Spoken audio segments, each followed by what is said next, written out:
الله وحده لا شريك له ونشهد أن محمدا عبده ورسوله صلوات الله عليه وسلامه وعلى آله وأصحابه ومن استنى بسنته أجمعين. يا أيها الناس اتقوا ربكم الذي خلقكم من نفس واحدة وخلق منها زوجها وبث منهما رجالا كثيرا ونساء واتقوا الله الذي تساءلون به والأرحام إن الله كان عليكم رقيبا. يا أيها الذين آمنوا اتقوا الله حق تقاته ولا تموتن إلا وأنتم مسلمون. يا أيها الذين آمنوا اتقوا الله وقولوا قولا سديدا يصلح لكم أعمالكم ويغفر لكم ذنوبكم ومن يطع الله ورسوله فقد فاز فوزا عظيما. أما بعد.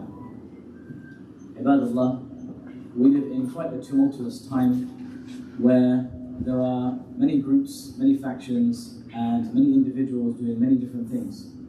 And in a culture of political correctness, it is difficult for a Muslim, let alone someone who is non-Muslim, to navigate through the wilderness of what is right to say and what is wrong to say, what is offensive to some and what is not offensive to others, what you're going to be liable for in the court of law and what you're not going to be liable for saying in the court of law.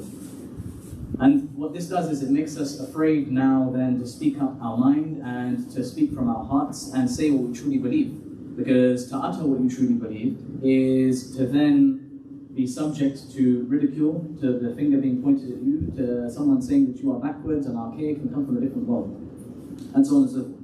So instead of speaking your mind and professing your beliefs, what you do is you prefer to stay quiet, stay out of trouble, so no one's going to bother you and you're not going to bother anybody else.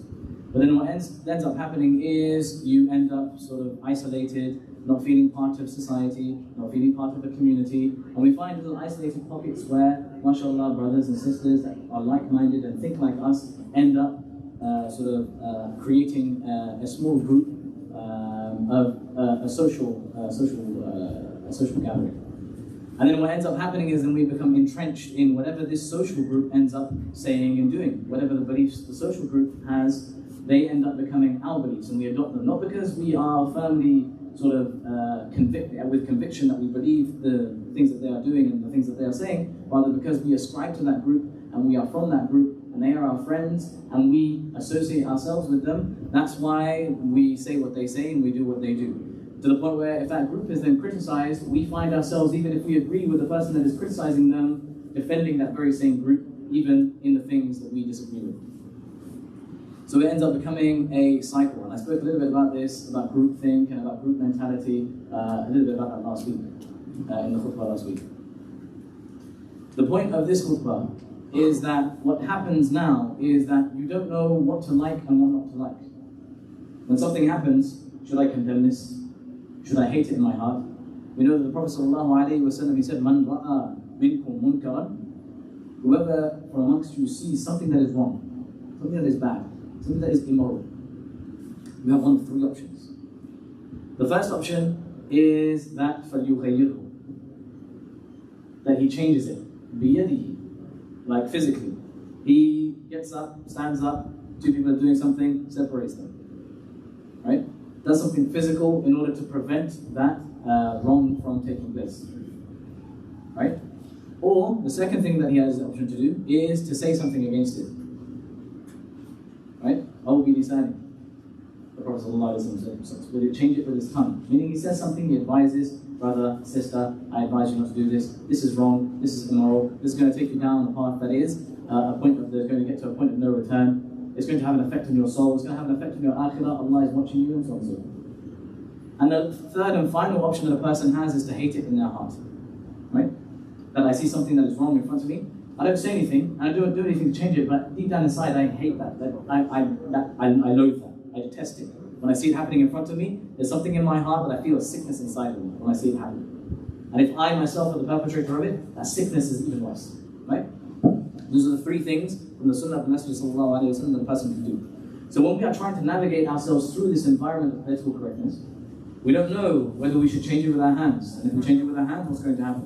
We don't know whether to speak up about it. Because if we speak up about it, we might get repercussions.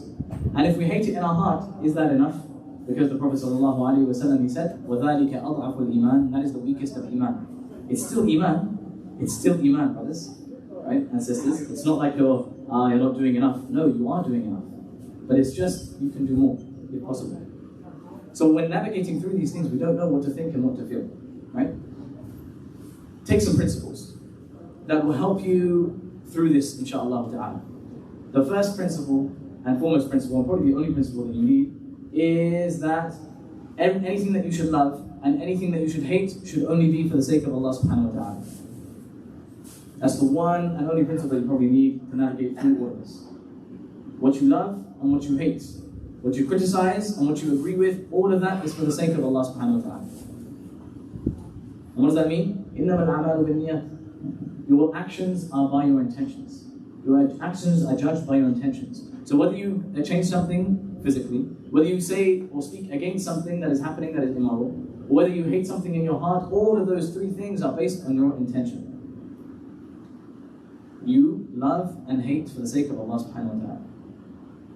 And this, the Quran and the Sunnah is sort of full of mention of these things, that we love and hate for the sake of Allah subhanahu wa ta'ala.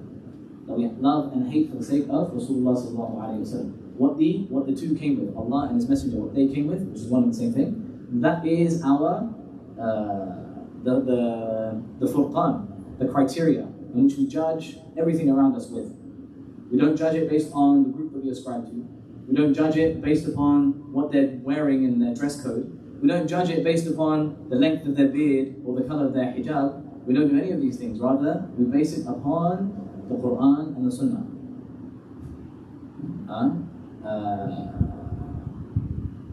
The Prophet ﷺ, he said in a hadith on the authority of Abu Umama radiyallahu ta'ala anhu, that the Prophet ﷺ, he said, "Man ahabba lillah wa abghada lillah wa a'ta lillah wa mana'a lillah faqad istakmala al-iman." That the one who loves for the sake of Allah, he detests for the sake of Allah, he gives for the sake of Allah, and he abstains or prevents for the sake of Allah, that is the person who has completed his iman. You don't need more than this, brothers. قُلْ إِن كُنْتُمْ تُحِبُّونَ اللَّهَ فَاتَّبِعُونِي يُحْبِبْكُمُ اللَّهِ. If you really want to follow the path of Allah subhanahu wa ta'ala, if you really want the love of Allah subhanahu wa ta'ala, the pathway to that is the way of Rasulullah sallallahu alayhi wa sallam. And the way of Rasulullah sallallahu alayhi wa sallam was absolute devotion to Allah. Absolute devotion to Allah.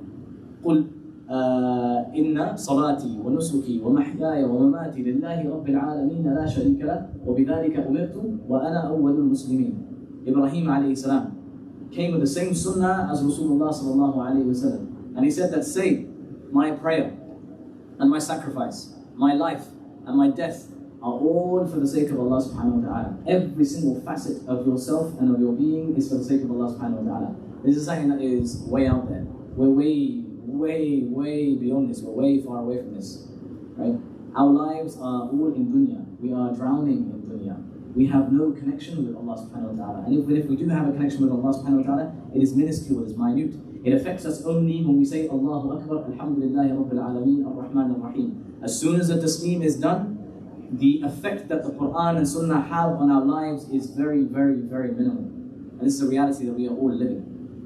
But if we want to navigate through this world of difficulty, to know what to think about certain groups and certain people, to know what to say and not say, to know where to put our feet when we are treading outside in the wilderness of an environment of political correctness, we have to have Allah subhanahu wa ta'ala as the forefront of all of that.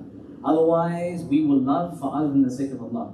We will hate for other than the sake of Allah. We will give for other than the sake of Allah. And we will prevent for other than the sake of Allah. And all of this is going against the words of Rasulullah sallallahu alayhi wa sallam. May Allah subhanahu wa ta'ala grant us the tawfiq to be able to live up to all that is mentioned in the Quran and all that is brought in through the Sunnah of the Messenger sallallahu alayhi wa sallam. May Allah subhanahu wa ta'ala grant us the tawfiq to listen to what is being said and follow the rest of it, inshallah ta'ala. أقول قولي هذا وأستغفر الله لي ولكم ولسائر المسلمين فاستغفروه إنه هو الغفور الرحيم.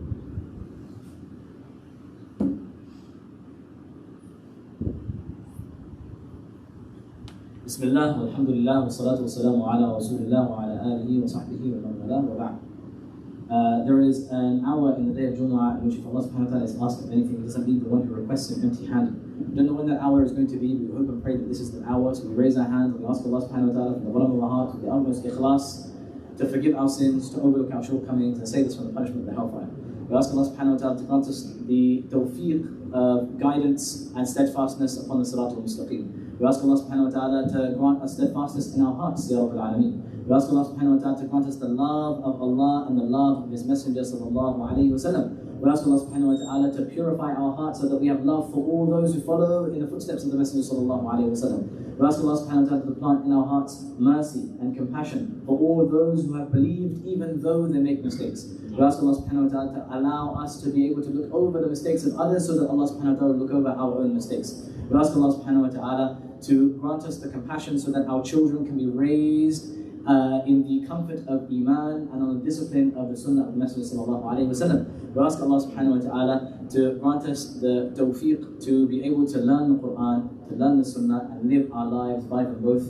ربنا آتنا في الدنيا حسنة وفي الآخرة حسنة وقنا عذاب النار ربنا ظلمنا أنفسنا وإن لم تغفر لنا وترحمنا لنكونن من الخاسرين ربنا لا تزغ قلوبنا بعد إذ هديتنا وهب لنا من لدنك رحمة إنك أنت الوهاب آمين يا رب العالمين. عباد الله رحمكم الله إن الله يأمر بالعدل والإحسان وإيتاء ذي القربى وينهى عن الفحشاء والمنكر والبغي